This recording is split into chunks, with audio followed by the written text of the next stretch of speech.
ऐसी खाट खड़ी की जाएगी ना, तेरा क्षत्रिय हूँ क्षत्रिय। अच्छा, ये राधे राधे करने वाले तुम्हें पता नहीं कहाँ भेज देंगे। राधे राधे, राधे राधे। ये राधे राधे करने वाले तुम्हें पता नहीं कहाँ भेज देंगे। राधे राधे, राधे राधे। कुछ तो फर्क पड़ा होगा तो अच्छा, बहुत बढ़िया। कुरान नहीं है, सच्चा ज्ञान तो सिर्फ रामपाल जी के पास है। दर्शकों, नितिन दास जी ने एक वीडियो YouTube पर डाली है जिसके थंबनेल पर लिखा है कि भगवान को ढूंढना मुश्किल नहीं है, वो तो हमें ढूंढ रहा है, हम ही खो गए हैं। इस वीडियो में नितिन दास जी का कहना है कि जब तुम्हारी शंका समाप्त हो जाएगी तभी हमारी भक्ति कर पाओगे। देखिए ये वीडियो। राय सत्संग चल रहा है। बहुत बड़े भाग हैं उन जीवों के जो इस सत्संग को सुन पाते हैं, और उससे भी बड़े भाग हैं जो इसको समझ पाते हैं, क्योंकि सुनना आसान है लेकिन समझना बहुत बहुत बहुत मुश्किल है। यहाँ तक कि ऐसा भी होता है जो लोग समझ भी जाते हैं वो भी कभी ना कभी विचलित हो जाते हैं, क्योंकि पुराना रंग इतना पक्का चढ़ा होता है और पुराने रंग में रंगने वाले ऐसे ऐसे शातिर लोग बैठे होते हैं कि जो बेचारा थोड़ा बहुत समझता भी है सत्य को, उसको वापस वहीं घसीट लिया जाता है। जिस दलदल से वो निकला होता है उसी में उसको वापस घसीट लिया जाता है। लेकिन ये सब केवल उसके साथ होता है जिनका विवेक कम होता है। जो विवेकी पुरुष हैं, जिन्होंने सत्य असत्य का निर्णय कर लिया, जिनको समझ में आ गई सारी कहानी की कहां पर मेरी से गलती हो रही है और कहां पर मैं सत्य को नहीं समझ पा रहा हूं, उसको सुधार के सत्य के साथ जुड़ के जो एक बार दृढ़ हो जाते हैं, उनको कोई विचलित नहीं कर सकता। तो इसलिए सुनना समझना भी है और दृढ़ भी होना है, अटल होना है। अटल होकर ही भक्ति की जा सकती है। अगर मन में शंकाएं होती हैं, मन में अन्य विचार उत्पन्न होते रहते हैं, अगर पूर्ण विश्वास नहीं होता तो भक्ति नहीं बन पाती। में हमारी भक्ति भाई तब कर पाओगे जब तुम पूर्ण विश्वास में आ जाओगे। दर्शकों, नितिन दास जी ने कुछ लोगों को अपना अज्ञान सुना सुनाकर भ्रमित कर लिया था, लेकिन जब संत रामपाल जी महाराज ने नितिन दास के अज्ञान का पर्दाफाश किया तो उन श्रद्धालुओं को सच समझ आ गया तथा नितिन दास को छोड़कर संत रामपाल जी महाराज की शरण ग्रहण कर ली। इसी बात से बौखलाकर नितिन दास जी ऐसा बोल रहे हैं। एक बार फिर सुनिए नितिन दास जी की बौखलाहट। यहाँ तक कि ऐसा भी होता है जो लोग समझ भी जाते हैं वो भी कभी ना कभी विचलित हो जाते हैं, क्योंकि पुराना रंग इतना पक्का चढ़ा होता है और पुराने रंग में रंगने वाले ऐसे ऐसे शातिर लोग बैठे होते हैं कि जो बेचारा थोड़ा बहुत समझता भी है सत्य को, उसको वापस वहीं घसीट लिया जाता है। राय सत्संग चल रहा है। बहुत बड़े भाग हैं उन जीवों के जो इस सत्संग को सुन पाते हैं, और उससे भी बड़े भाग हैं जो इसको समझ पाते हैं, क्योंकि सुनना आसान है लेकिन समझना बहुत बहुत बहुत मुश्किल है। दर्शकों, नितिन दास जी बिल्कुल सही कह रहे हैं कि उनका ज्ञान सुनना आसान है, समझना बेहद मुश्किल। बिल्कुल सही कह रहे हैं। आपके ज्ञान को वाकई समझना बहुत बहुत मुश्किल है। देखिए, विश्वास रखो कि तुम चल रहे हो, तुम एक एक दिन आगे बढ़ रहे हो, एक एक घंटा एक एक मिनट आगे बढ़ रहे हो, और एक दिन पहुंचोगे। ऐसा नहीं हो सकता कि तुम ना पहुंचो, क्योंकि अगर तुम्हें चुना गया है इस पंथ में तो कुछ सोच समझ के चुना गया, ठीक है ना। ये पंथ सबके लिए नहीं है, कोई कहे कि सब आ जाएंगे इसमें। ये जन्मों जन्मों से जिन्होंने दौड़ लगाई है परमात्मा के लिए, उन लोगों के लिए। ऐसे कहते हैं ना, सोशल मीडिया से लोग हंसते हैं और भाई कुछ ऐसे वो तो हंसेंगे ही, तो हंसते हैं, लेकिन हंसी में भी अपन को तो कुछ आती है। ठीक है, ये हंस रही है तो अज्ञानी। सच्ची बात बोलोगे दुनिया हंसती ही है। हंसना छोड़ो, विरोध करते हैं, झगड़ा करते हैं, गलत बोलने लग जाते हैं। सच्ची बात ऐसी है। मैं 1.5 साल से फिर नहीं कुछ होता, हताशा तो आती ही। मैं यही तो कह रहा हूँ, हताशा आनी ही नहीं चाहिए। आप ये देखो कि आप रोज बैठ रहे हो, यानी कि आप रोज प्रैक्टिस कर रहे हो। हम अपने बच्चे को देखते हैं और हम रोज यही बोले, बढ़ क्यों नहीं रहा तू, बढ़ क्यों नहीं रहा तू, बढ़ क्यों नहीं रहा। वो रोज बढ़ रहा है लेकिन आपको दिख नहीं रहा है। वो बढ़ते बढ़ते बढ़ते एक दिन उसकी मूछें उगाएंगी, दाढ़ी उगाएंगी, आप शादी भी कर दोगे, आपको पता नहीं लगेगा वो बच्चा इतना बड़ा कैसे हो गया। आपके लिए तो बच्चे वही है ना, लेकिन रोज क्यों आती है यार, अपन तड़प रहे हैं, अरे फिर भी मालिक मेहर नहीं करता। सुनो, कुछ तो फर्क पड़ा होगा, कुछ तो मतलब भले शब्द नहीं सुना लेकिन अपनी मनो अवस्था में फर्क पड़ा। दुनिया से मोह कम हुआ या ऐसा कुछ स्थिरता आई, कोई हमें कुछ गलत बोले उसको सहने की ताकत बढ़ी, ऐसा कुछ हुआ है? हाँ, अगर ऐसा भी नहीं हो रहा है तो इसका मतलब अभी दिल्ली बहुत दूर है। नितिन दास से एक श्रद्धालु ने सवाल किया कि 1 साल से ज्यादा हो गया आपसे जुड़े हुए, मन हताश निराश है, कुछ भी हासिल नहीं हो रहा। नितिन दास जी ने पूछा कि कुछ तो फर्क पड़ा होगा। चलो, शब्द नहीं सुना, लेकिन मोह ममता तो कम हुई होगी ना। तो श्रद्धालु ने नितिन दास को कहा कि सच कहूं तो मेरे साथ ऐसा भी नहीं हुआ। इस पर नितिन दास अज्ञानी की तरह तर्क देते हैं और खिसियाकर कहते हैं कि अभी दिल्ली बहुत दूर है। नितिन दास जी, आप जैसे अज्ञानी से जुड़कर कोई दिल्ली पहुंच ही नहीं सकता। उस श्रद्धालु के लिए दिल्ली हमेशा दूर ही रहेगी। आप इन भोले श्रद्धालुओं के जीवन के साथ सिर्फ खिलवाड़ कर रहे हैं, जो महापाप है। दरअसल आपके ज्ञान को ही नहीं, आपको समझना भी बहुत मुश्किल है। जिस आदमी के ज्ञान का कोई आधार नहीं होता, उसे समझना हमेशा ही मुश्किल होता है। आखिर क्यों इनके ज्ञान को समझना इतना मुश्किल है? अब आपको नितिन दास जी के सत्संगों का कुछ अंश दिखाते हैं, जिससे आप स्वयं समझ जाओगे कि नितिन दास मदनपति पंथी के सत्संग से शंका समाप्त होगी या और बढ़ेगी। देखिए दोस्तों नमस्कार, आज के वीडियो में हम बात करने वाले हैं एक झोला छाप बाबा जो कि अपने आप को परम ज्ञानी और साथ में कबीर साहिब जी के 13वें पंथ का प्रवर्तक बताता है। कहता है कि मैं ही सबको पार करूंगा, साथ में कहता है कि आत्मा ही सब कुछ है। तो आइए विश्लेषण करते हैं इसके आत्म ज्ञान का।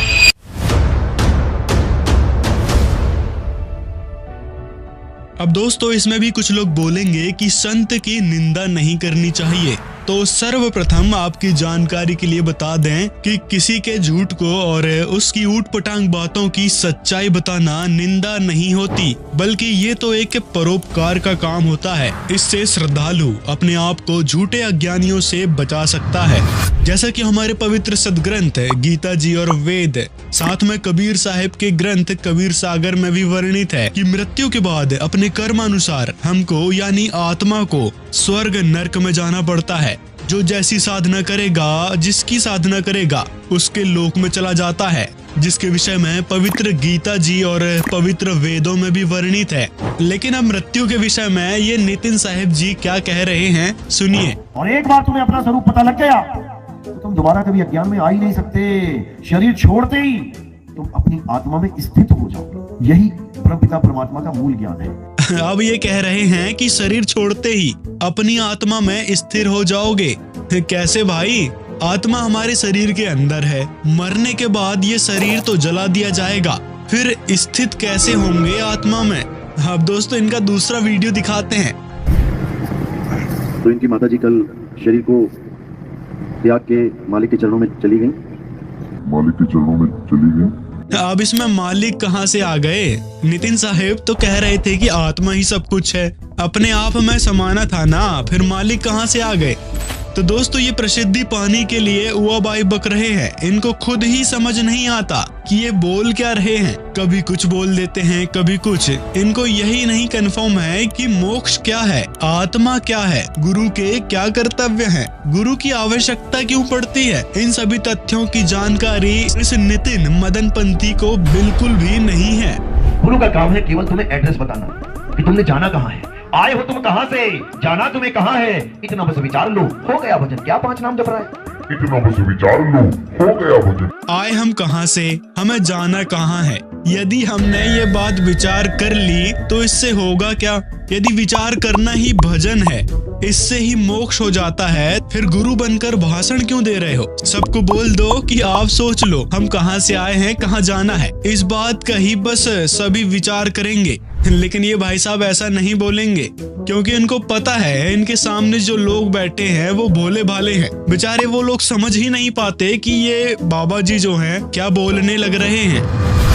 क्या 7 नाम जप रहा है, क्या 20 नाम जप रहा है? छोड़, हटा इसको। अब करना क्या है? ना कहीं आना, ना कहीं जाना, आपे में आप समाना। अरे भाई, आपे में आप कैसे समाएंगे? मतलब आत्मा में आत्मा कैसे समाएगी?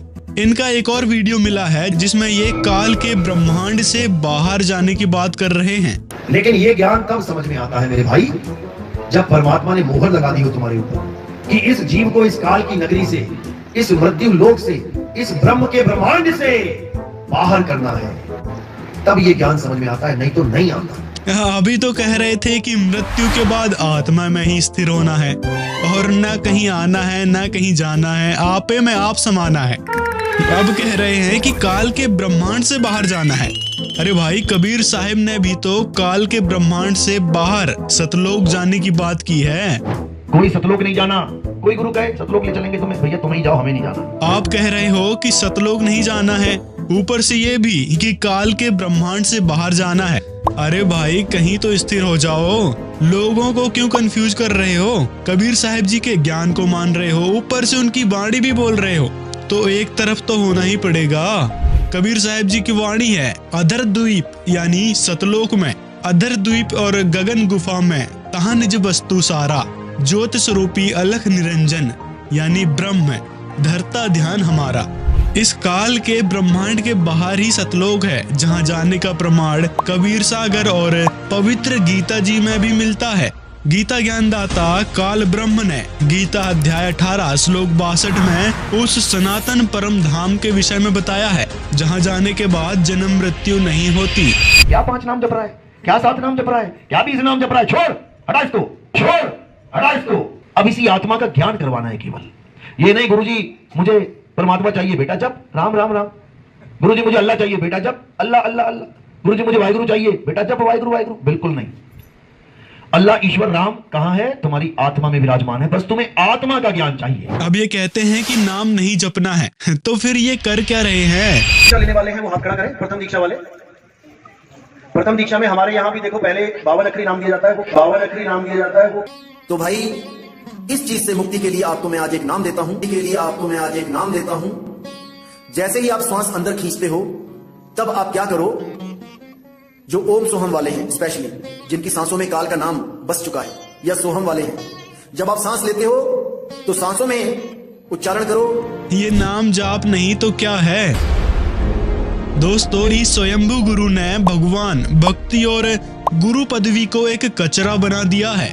गुरु का काम क्या होता है? ज्ञान को सुलझाना, ना कि उलझाना। कबीर साहिब जी तो कहते हैं कि 9 मन सूत उलझिया, ये ऋषि रहे झकमार, सतगुरु ऐसा सुलझा दे, उलझे न दूजी बार। एक तरफ तो आप कबीर साहिब जी का नाम लेते हो, साथ में कबीर साहिब की बाणी भी बोलते हो, लेकिन इतनी सी बात इनके पल्ले नहीं पड़ती, तो ये सोचने वाली बात नहीं है। अब दोस्तों, जैसे हमको कोई दुख तकलीफ आती है तो हम डॉक्टर के पास ही जाते हैं। अब ये नितिन साहिब जी कह रहे हैं कि तकलीफ होती है तो डॉक्टर के पास मत जाओ। सोच लो कि आप आत्मा हो, आत्मा को दुख तकलीफ थोड़ी ना होती है। साथ में ये कहते हैं कि आत्मा तो अमर है, फिर डॉक्टर से क्यों बोल रहे हो बचा लो बचा लो? बस इसका एक ही दोष है कि ये निर्भय नहीं हो सकता, डरता रहता है बेचारा, हाय मर गया डॉक्टर साहब बचा लो, डॉक्टर साहब बचा। जो अमर है, जीव अविनाशी, वो अरदासें कर रहा है मुझे बचा लो मुझे बचा लो। क्यों? क्योंकि वो अपने स्वरूप को भूल चुका है। वो अपने आप को एक छोटी मोटी चीज मान बैठा है, जो एक्सपायरी डेट लेके बैठा हुआ है। इतनी तारीख को पैदा हुआ था, इतने को मर जाऊंगा।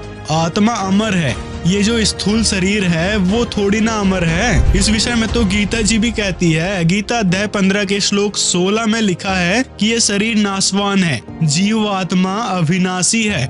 इस शरीर में जो दुख तकलीफ आएगी उसके लिए डॉक्टर के पास ही जाना पड़ेगा ना, या फिर पूर्ण गुरु के पास जाना पड़ेगा, जो परमात्मा का कृपा पात्र संत होगा, जो सभी रोग और दुख तकलीफ को भी दूर कर देगा, जिसके बारे में पवित्र वेदों में भी लिखा है कि वह परमात्मा घोर अपराध को भी नाश कर देता है, यानी हमारे ऊपर दुख जो आ रहे हैं उसको खत्म कर देता है। वह पूर्ण गुरु कौन है जो उस पूर्ण परमात्मा से लाभ दिलवा सकता है? तो दोस्तों, इसकी बात हम आगे इसी वीडियो में करेंगे।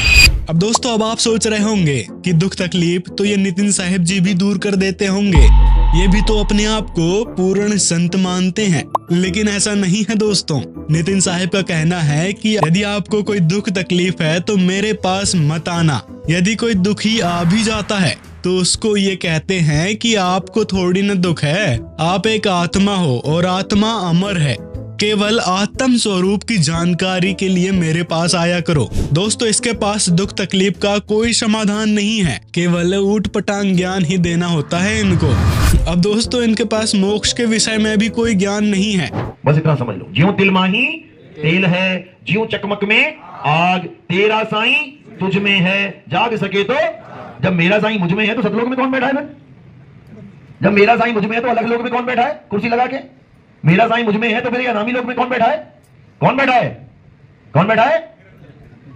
अकेला निरंजन बैठा है। वो क्या करेगा अकेला? ज्योति निरंजन अकेला नहीं बैठा, वो मन माया की लहर में चित स्थिर नहीं होए। जो बैठा है वो निरंजन है, और उसके आसपास जो बढ़िया बढ़िया रोशनियां चल रही हैं वो क्या है? वो माया है। दोनों एक साथ रहते हैं। इस फर्जी कबीरपंथी का ज्ञान यहीं से समझ सकते हैं ये क्या बताता है। इसके सत्संग सुनने वाले लोगों ने ही जवाब दे दिया कि ये कैसा ज्ञान देता है, जब कबीर साहिब जी ने स्वयं अपने सदग्रंथ कबीर सागर में बताया है कि मेरा निज स्थान सतलोक है और सतलोक के ऊपर अलख लोक और अनामी लोक हैं। मतलब ये सभी लोक परमेश्वर कबीर जी के निवास स्थान हैं। और ये अज्ञानी नितिन साहब कहता है कि अलख लोक और अनामी लोक में ये काल ब्रह्म यानी ज्योति निरंजन और माया यानी दुर्गा बैठे हैं। वह रे ज्ञानियों, एक तरफ तो कहता है काल के ब्रह्मांड से निकलना है और दूसरी तरफ परमेश्वर के निज स्थान को ही इसने काल ब्रह्म का लोक बता दिया। दोस्तों इनकी एक बात का और खंडन करेंगे, जिसमें ये नितिन जी कहते हैं कि गुरु के चरणों में फूल डाले जाते हैं, सिर में नहीं। साहब कुछ भक्तों के सवाल थे। एक तो भगत ने मेरे को फोन करके पूछा था कि जो खुद की देही की पूजा करवा रहे हैं, तो गुरु नानक जी ने और कबीर साहब ने इन्होंने कब अपनी देही की पूजा करवाई, कब अपने सिर पे फूल रखवाए? अच्छा, तो इसका देखो जी ऐसा है कि पहले तो ये भूल जाए कि देही की पूजा हो रही है। पूजा होती है गुरु चरण की। ध्यान मूल गुरु रूप है और पूजा मूल गुरु पांव। गुरु के अब अगला वीडियो देखिए जिसमें ये अपने सिर में फूल डलवा रहे हैं। तो आज इस अनमोल सत्संग को खोलेंगे। उससे पहले दोस्तों सच्चा और पूर्ण गुरु वो होता है जिसकी कथनी और करनी में अंतर ना हो। मतलब जो बात बोल रहे हैं उन बातों को स्वयं भी अमल करे और अपने शिष्यों से भी अमल करवाएं, वो ही पूर्ण गुरु होता है। लेकिन दोस्तों इस मदनपति पंथ के गुरुओं का एक अलग ही ड्रामा है। ये लोग कहते कुछ और हैं और करते कुछ और कहते हैं कि हमारा ही वास्तविक कबीर पंथ है। अब दोस्तों आप ही विचार कर सकते हैं कि ये नितिन साहिब और मदनपति पंथ के जितने भी गुरु हैं उनके पास क्या ज्ञान है। दोस्तों इस वीडियो में आपको दिखाया कि अपने आप को कबीरपंथी और 13वें पंथ का प्रवर्तक होने का दावा करने वाले फर्जी गुरु का ज्ञान। अब दोस्तों आपको ये बात जरूर जान लेनी चाहिए कि कबीर साहिब जी का वास्तविक मार्ग कौन सा है। एकमात्र सच्चा कबीर पंथ है संत रामपाल जी महाराज का है। जी हाँ दोस्तों, अन्य सभी कबीर पंथ झूठे हैं और सच्ची पूजा और सच्ची दीक्षा नहीं देते। अतः वो लोग अपने सभी शिष्यों को मोक्ष नहीं दिला सकते। केवल संत रामपाल जी महाराज के पास ही सच्ची भक्ति और सच्चा नाम यानी दीक्षा है, जिससे जीव का कल्याण हो सकता है। दोस्तों आपको यदि संत रामपाल जी के सच्चे कबीरपंथी होने पर कोई शंका है तो नीचे डिस्क्रिप्शन में एक पवित्र पुस्तक का लिंक मिलेगा, जिसमें सभी कबीरपंथियों का ज्ञान बहुत ही बारीकी से समझकर और कबीर साहिब की वाणियों से मिलाकर इस पवित्र पुस्तक में विस्तार से लिखा गया है। एक बार ये पुस्तक जरूर पढ़ें। तो दर्शकों, ये है परम ज्ञानी नितिन दास मदनपति पंथी अहंकारी का अज्ञान, जिसे सुनकर आप लोग क्या निर्णय लोगे, सत्य व असत्य का? दर्शकों, नितिन दास जी तो आत्मा को ही परमात्मा बताते हैं। यदि आत्मा ही परमात्मा है तो फिर भगवान को खोजने का प्रश्न कहां रह जाता है? नितिन दास जी अहंकारी ने इस वीडियो में कई संतों के साथ संत रामपाल जी महाराज का चित्र भी लगाया है, जिससे प्रतीत होता है कि नितिन दास जी अपने पीछे लगे भोले भाले श्रद्धालुओं को ये बताना चाहते हैं कि मैंने संत रामपाल जी महाराज को भी ज्ञान में हरा दिया है। दर्शकों, अब आपको नितिन दास जी की एक वीडियो और दिखाते हैं, जिसमें इन्होंने कहा है कि नाम के जाप से कुछ नहीं होता, सत कबीर कहने से काल नहीं डरेगा। नाम जप के तो एक कुत्ते को नहीं भगा सकते हम। एक कुत्ता भी सामने आ गया, मैं 100 बार कह दूंगा लाठी लाठी लाठी, वो भागने वाला नहीं है। हाथ में जब लाठी होगी ना तो पास नहीं आएगा वो, और मुझे कहने की जरूरत नहीं पड़ेगी लाठी लाठी लाठी। नितिन दास जी का कहना है कि अक्षर वाले नाम जाप नहीं करना चाहिए, क्योंकि जैसे कुत्ता लाठी लाठी कहने से नहीं भागेगा, यदि लाठी हाथ में होगी तो लाठी लाठी कहने की आवश्यकता ही नहीं पड़ेगी। कुत्ता लाठी देखकर ही भाग जाएगा। श्रीमान नितिन दास जी, लाठी अक्षर बोलने से लाठी प्राप्त होगी। यदि लाठी लाठी नहीं बोला, यानी लाठी लाठी का जाप नहीं किया, तो कैसे पता चलेगा कि चिल्लाने वाला क्या चाहता है? भावार्थ यह है कि वस्तु को प्राप्त करने के लिए वस्तु के नाम का उच्चारण करना जरूरी है। इसलिए नितिन दास का यह तर्क गलत है कि वस्तु को प्राप्त करने के लिए नाम जाप नहीं करना चाहिए। नितिन दास जी आपको एक वीडियो दिखाते हैं जिसमें यह स्पष्ट होगा कि संत रामपाल जी महाराज जो नाम जाप देते हैं, उसको जाप करने से यमदूत कैसे भागते हैं। नितिन दास जी सुनिए ये आंखों देखी कहानी, इस प्रभु प्रेमी भक्त की जुबानी। मैंने खुद अपने आंखों से मैंने यम देखा है, यमराज देखा है मैंने अपने आंखों से।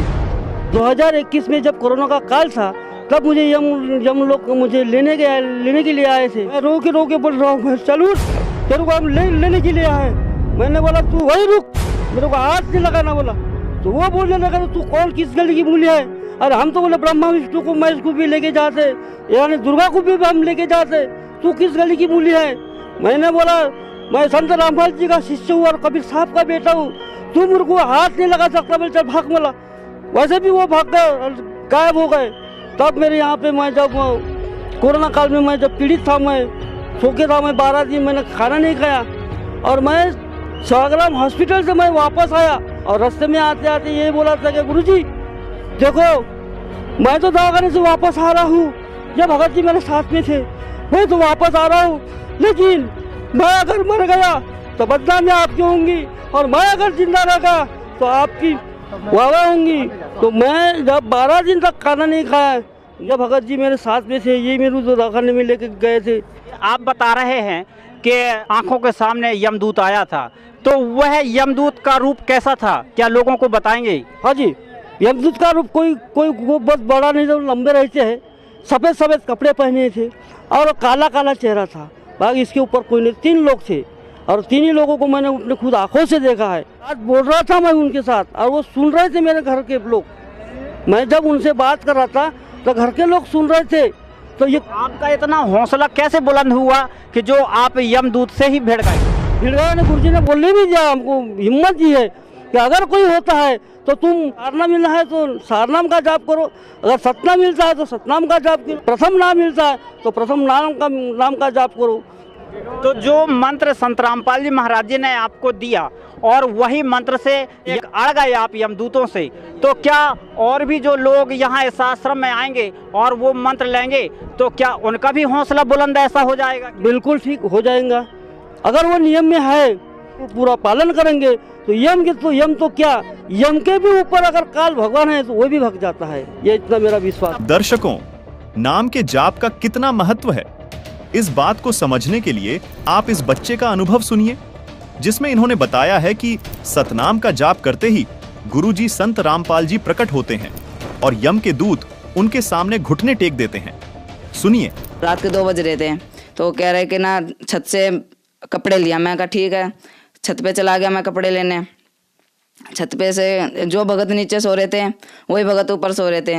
मैं चंबित रह गया कि जो भगत नीचे सो रहे हैं वही भगत ऊपर कैसे सो रहे हैं। तो मैंने भगत जी से बोला, सच्चा है भगत जी नीचे आ जाओ। तो भगत जी मेरे को धमकाने लग गया कि तेरे को मार देंगे, काट देंगे, पीट देंगे और तेरे को यहाँ से लेके जाएंगे हम तेरे को। मैं डरने लग गया। मैंने कहा भगत तो ऐसे बोलते नहीं है संत रामपाल जी महाराज जी के। तो मैंने कहा कोई नहीं, सोते रहो आप। मैं कपड़े लिए और जैसे ही गेट के अंदर आया, गेट बंद करने लगा तो एक मोटा सा आदमी था, काला, बहुत लंबा, यानी बहुत भयानक था। तो वो लेने आ गया, कह रहा चल तेरा टाइम पूरा हो गया। मैं रोने लग गया। मैंने कहा कौन सा टाइम? कह रहे तूने इतने तेरे को जीना था। मैंने कहा, मैं रोने लग गया। फिर मैं अपना प्रथम मंत्र जो संत रामपाल जी महाराज जी की दया से मिला था और जो सतनाम, मैं दोनों करने लग गया। जब सतनाम जैसे ही किया तो वैसे ही उसने हाथ छोड़ दिया और दूर भाग गया। संत रामपाल जी महाराज तुरंत प्रकट होते हैं। संत रामपाल जी महाराज जी मुझे देखते हैं और बोलते हैं क्या हो गया बेटा? मैं कहा गुरुजी देखना परेशान कर रहे हैं। तो गुरुजी बोलते हैं कि ना अपने पास बुलाते हैं, कह रहे रो मत यहाँ पे। अब मैं आ गया हूँ ना तो गुरुजी मैं रोना चुप हो जाता हूँ। ज्योति निरंजन के यमदूत थे जो मुझे लेने आए थे, संत रामपाल जी महाराज को देखते ही घुटने पर टिक गए और जैसे ही नीचे सर झुका लिया संत रामपाल जी महाराज जी को देख के, तो संत रामपाल जी महाराज जी ने बोला, इसको परेशान क्यों कर रहे हो, ये कबीर परमात्मा का बच्चा है, तुम इसको परेशान क्यों कर रहे हो। तो वो बोलने लगे कि ना गुरुजी गलती हो गई, परमात्मा गलती हो गई। तो गुरुजी बोले ऐसे थोड़ी ना गलती हो जाती है। तो गुरुजी ने 2-2 थप्पड़ लगाए उन्हें, और जैसे 2-2 थप्पड़ लगते गए ना, वैसे वो आगे बढ़े। संत रामपाल जी महाराज ने बताया है कि परमात्मा कबीर जी का नाम लेने से ही यम के दूत भाग जाते हैं, काल भी भाग जाता है। सत कबीर नाम जाप करने वाला व्यक्ति काल के सिर पर पांव रखकर सतलोक चला जाता है। जैसे कुत्ता भगाने के लिए लाठी लाठी कहने पर ही लाठी प्राप्त होगी। आइए आपको समझाते हैं कैसे। एक व्यक्ति अपने घर के आंगन में खड़ा था, तभी उसने देखा कि एक कुत्ता घर में घुस रहा है। कुत्ते को घर में घुसता देख उस व्यक्ति ने लाठी लाठी पुकारना शुरू किया। उसने कहा, लाठी लाओ, लाठी लाओ। इतना कहते ही उस व्यक्ति का पोता एक लाठी लेकर आया। जैसे ही कुत्ते ने उस लाठी को देखा तो वैसे ही कुत्ता वहां से भाग गया। अब आप विचार कीजिए, यदि वो व्यक्ति लाठी लाठी नहीं जाप करता तो लाठी उसको वहां उपलब्ध नहीं हो पाती और कुत्ता नहीं भागता। इसी प्रकार संत रामपाल जी महाराज सत कबीर नाम जपने को देते हैं, जिसको पुकारने से गुरु जी कबीर परमात्मा को लेकर आ जाते हैं, यानी गुरु सत कबीर रूप में प्रकट हो जाते हैं, जिसे देखते ही यमदूत व काल भाग जाते हैं। अब यदि सत कबीर का जाप नहीं किया जाता तो कबीर परमेश्वर वहां नहीं आते। आइए अब आपको दादू दयाल जी की कुछ वाणियां दिखाते हैं, जिसमें उन्होंने कबीर नाम की बहुत महिमा बताई है। देखिए। ठिक्का पूरा होवे जब सब कोई तुझे शरीर, दादू काल पकड़े नहीं जपे जो नाम कबीर। आदमी की आयु घटे तब जम घेरे आए, स्मरण किया कबीर का दादू लिया बचाए। मेट दिए अपराध सब आए मिले छन माही, दादू संग ले गए कबीर चरण की छाई। दादू अंतर्गत सदा छिन छिन सुमरण ध्याने, वारू नाम कबीर पर पल पल मेरे प्राणे।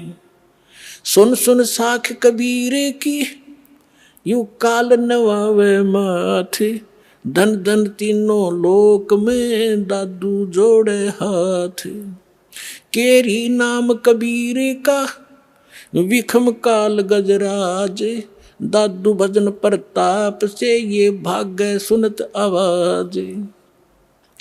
पल एक नाम कबीर का दादू मन चितलाए, अस्थि के असवार को ये स्वान काल ना खाए। सुमरत नाम कबीर का कटे काल की पीरे, दादू दिन दिन ऊंचा होवे फिर परमानंद सुख सीरे। दादू नाम कबीर की जय कोई लेवे ओटे, तिनको कभू लागे नहीं ये काल बजर की चोटे। और संत सब कूपे हैं केते झरीता नीर, दादू अगम अपार है ये दरिया सत कबीर। अब ही तेरी सब मिटे ये जन्म मरण की पीर, श्वास उश्वास सोमर ले दादू नाम कबीर। दादू नाम कबीर का सुन के कांपे काले, नाम भरोसे जो चले होए नवा का वाले। जिनमो को निज नाम दिया सोए सतगुर हमारे, दादू दूसरा कोई नहीं ये कबीर सिरजनहारे।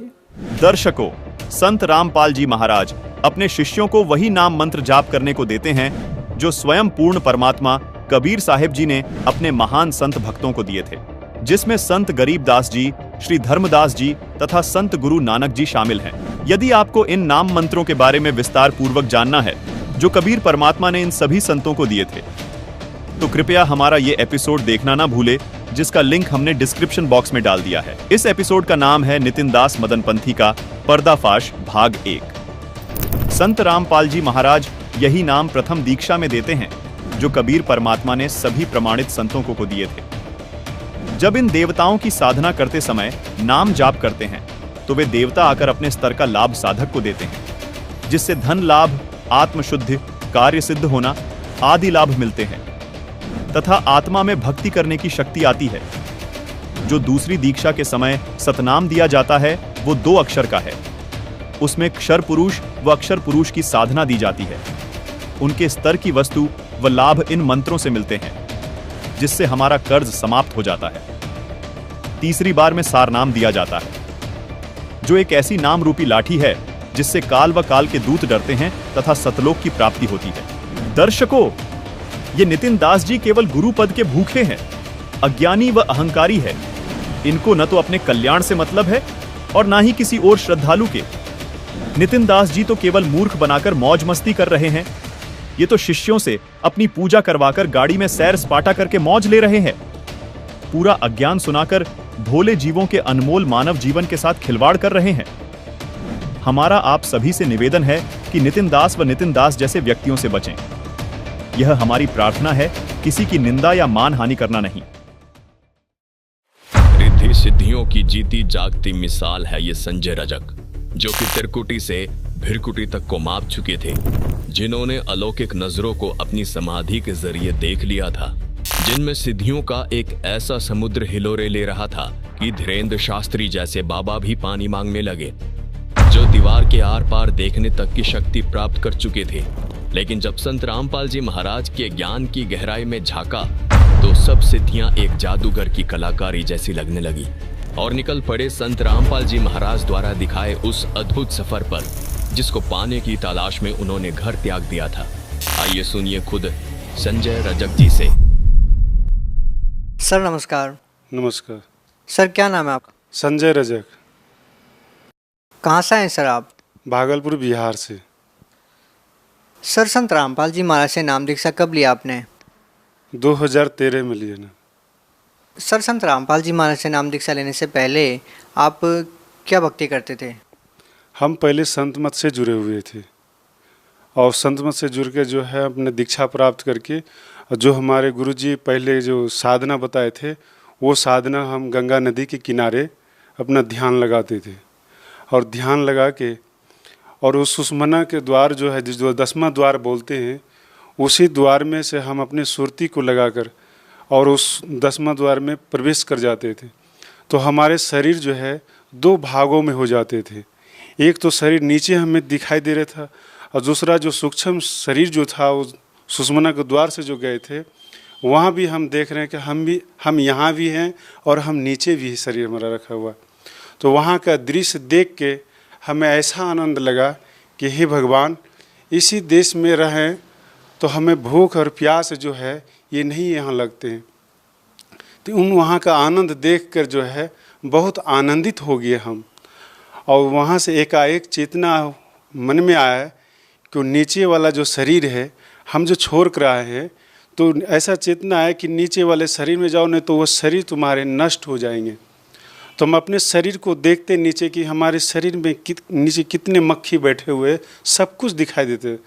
जब वहाँ से चेतना हुआ कि नीचे वाले शरीर में जाना है तो जैसे हम अपना विचार की बस तुरंत इस शरीर के अंदर में जो है हम प्रवेश कर गए। जैसे रॉकेट के तरह हम शरीर से निकले हुए थे और फिर रॉकेट के तरह इस शरीर में पुनः वापसी आ गए। तो जब हम वहाँ शरीर में आए तो हमारे शरीर जो है पूरा जाम हो गए थे। ये शरीर कुछ काम नहीं करते, हम बेहोश के रूप में हो गए थे। फिर हम होश में जब आए तब हमें जो है पता चला कि परमात्मा संत महात्मा जो बताते हैं कि सूक्ष्म कोई और देश है, तो उन चीज़ों को हम देश को देखकर हमें महसूस हुआ कि हम सूक्ष्म देश है। तो उन चीज़ों को देख के फिर हम बहुत साधु संत से जाके ज्ञान चर्चा करने लगे। तो ज्ञान चर्चा करने लगे तो साधु संत जो है बोलते थे, उनसे हम पूछे कि ये सूक्ष्म क्या चीज़ होता है। तो उन्होंने जब हमसे बोलने लगे तो हम उनसे बोले कि आप तो बताते सही है, लेकिन बताइए कि आप कभी सूक्ष्म उस 10वां द्वार में कभी प्रवेश किए हैं कि नहीं किए। तो वो साधु संत बोलने लगे कि हम कभी नहीं गए हैं, लेकिन हम किताबें पढ़कर हम बोलते हैं। तो उन सब चीज़ों को देख के हमें ऐसा लग रहा था कि क्या ये साधु संत केवल बोलने का होता है, क्या करने की चीज़ नहीं है इनको। तो उन सब चीज़ों को देख तो हम गंगा नदी के किनारे जो रह रहे थे, पहले इन सब साधनों को जब हम देखे तो हमारे जो पहले लाल वस्त्र हम पहने हुए थे, हमारे दाढ़ी जो थे इतने बड़े बड़े थे और हम बहुत साधु संत से ज्ञान चर्चा किए। लेकिन ये जो सूक्ष्म की बात है, जो हमने सफ़र किया, ये सब बहुत बताने में जो है वो सफल रहे। तो संत रामपाल जी महाराज से जो कोई दीक्षा प्राप्त किए थे उस गांव में, तो उनसे हमारे संपर्क हुए। उनसे जब हमारा संपर्क हुए तो उन्होंने ज्ञान गंगा पुस्तक हमें पढ़ने के लिए दिए। जब ज्ञान गंगा पुस्तक जब हम पढ़े तो देखे कि उसमें ब्रह्मांड का जो नक्शा बना हुआ था, वो नक्शा देखकर हम उस किताब को अपने सीने से लगा लिए कि हे भगवान, हे मालिक, ये जो नक्शा जो देख रहे हैं इसमें, इस नक्शे में जहाँ हम यात्रा किए थे सूक्ष्म में, वो नक्शा देखकर हम बहुत खुशी हो गए। और उस नक्शे को देखकर हम मन में विचार किए कि नक्शा बनाने वाले कोई संत ही होंगे। तो फिर उनसे हम पूछे कि हम उनसे कैसे मिलेंगे, हमें क्या विधि है उनसे मिलने की। सर, जो भक्ति साधना आप कर रहे थे, उस भक्ति साधना को करने के बाद आप अलौकिक नज़ारे देखते थे, उसके बाद भी आपने संत रामपाल जी महाराज को अपना गुरु क्यों बनाया? संत रामपाल जी महाराज को गुरु इसलिए बनाए कि संत रामपाल जी महाराज जी जो भी भक्ति बताते हैं, सतलोक की भक्ति बताते हैं, और जो ब्रह्मांड का जो चित्र बना हुआ है, उस चित्र को देखकर जो है हम लोग की बहुत खुशी हुई। फिर हम संत रामपाल जी महाराज की शरण में जब हम गए तो वहाँ पर जो है पहले बोले कि आप पहले दीक्षा लेना होगा, तब फिर संत रामपाल जी महाराज जी के आपको मिलने का समय दिया जाएगा। तो जो हम वहाँ पर जब लाइन में जब पहुँचे वहाँ पे, तो गुरुजी जब सबके सिर पर हाथ रख आशीर्वाद देते थे, तो जिस समय हमारे सिर पर हाथ रखे उसी समय हमें संत रामपाल जी महाराज जी पहचान में आ गए कि ये है कौन। इस समाज के नज़र में जो लोग इनको कहते हैं, तो जैसे सोना को सोनार ही पहचान सकता है, लेकिन सोना को चमार नहीं पहचान सकता है।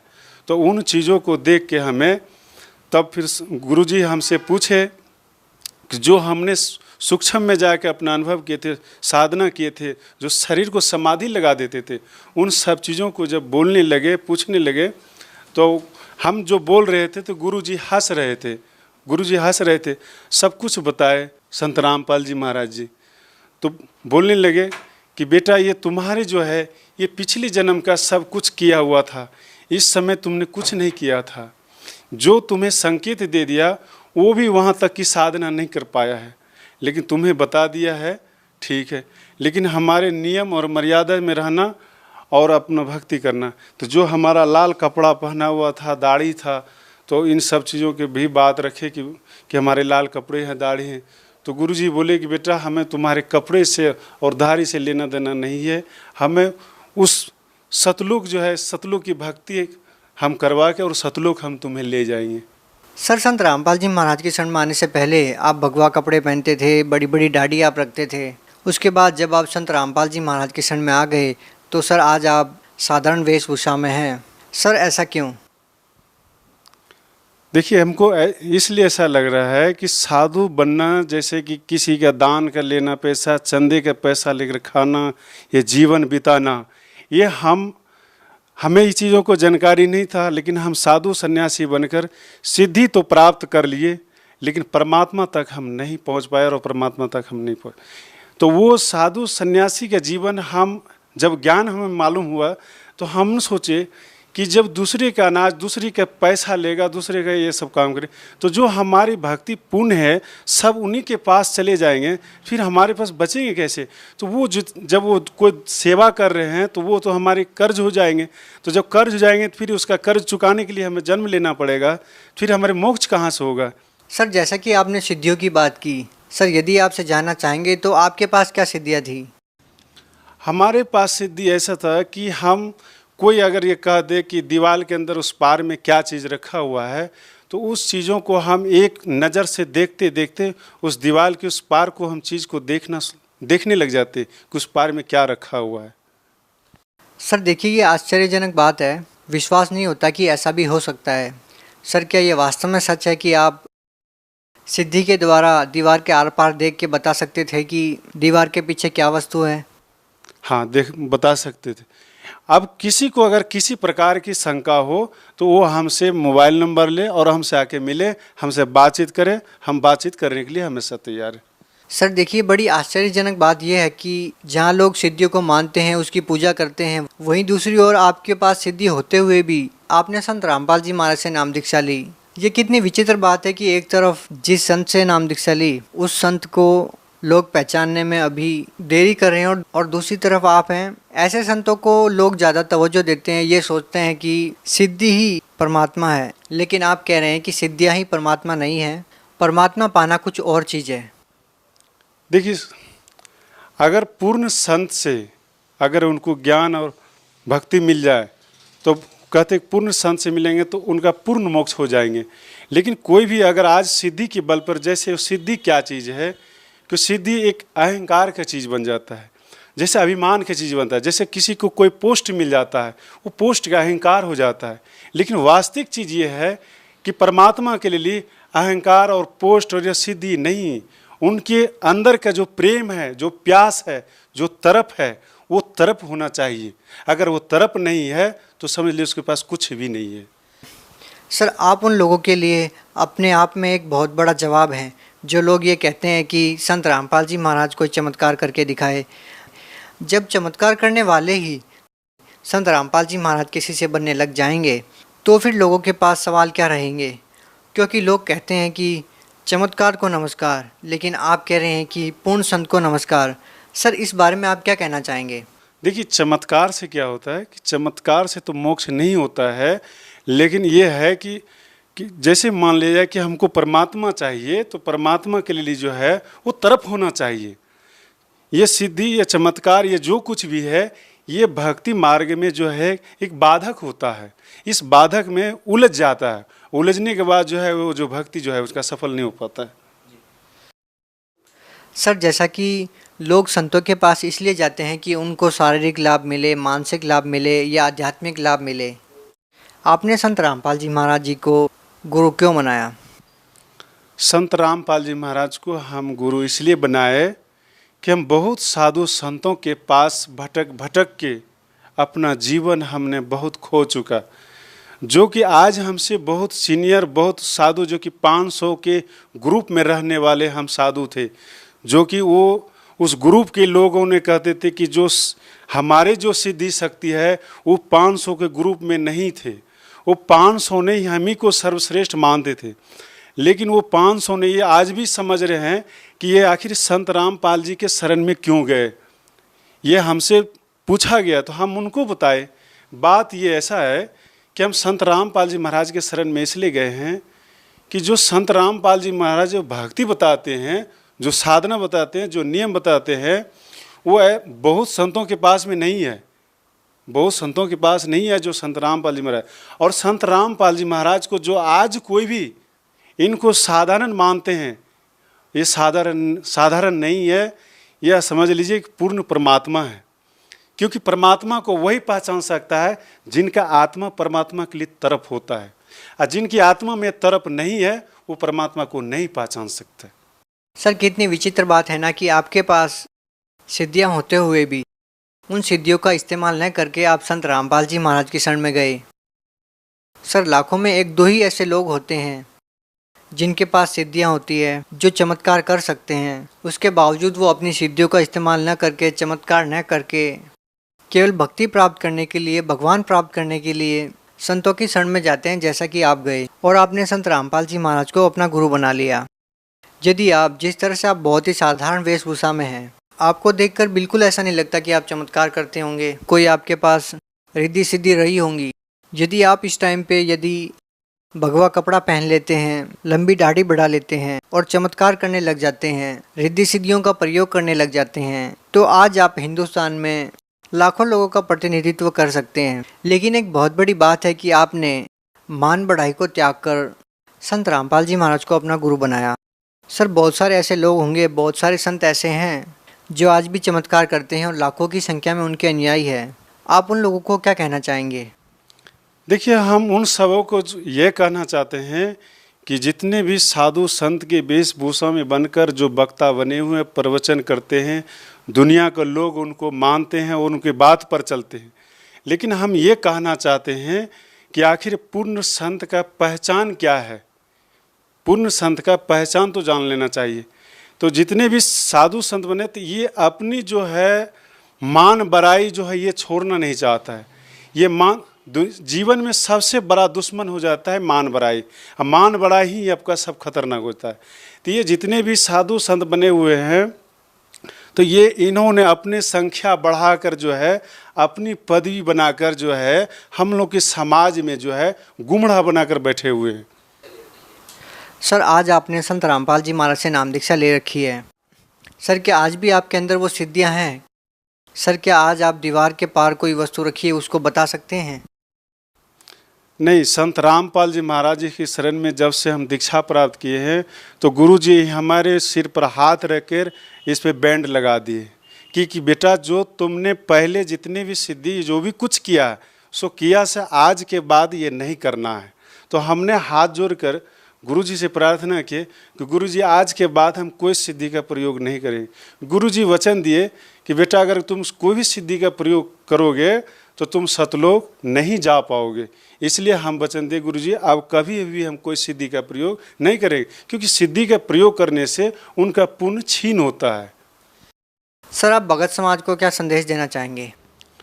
भगत समाज से हम ये संदेश देना चाहते हैं कि जो भी कोई भी पंथ में इधर उधर कहीं भी भटक रहे हैं, तो ये आपका जो है समय आ गया है, तो आप जो है इधर उधर ना भटके और आप संत रामपाल जी महाराज के शरण में जो टीवी चैनल साधना चैनल पर जो प्रोग्राम आते हैं, उस चैनल पर प्रोग्राम में जो मोबाइल नंबर रहता है, उस मोबाइल नंबर से बात कीजिए। जो जहाँ से भी है उनको दीक्षा प्राप्त हो जाएंगी। बहुत बहुत धन्यवाद।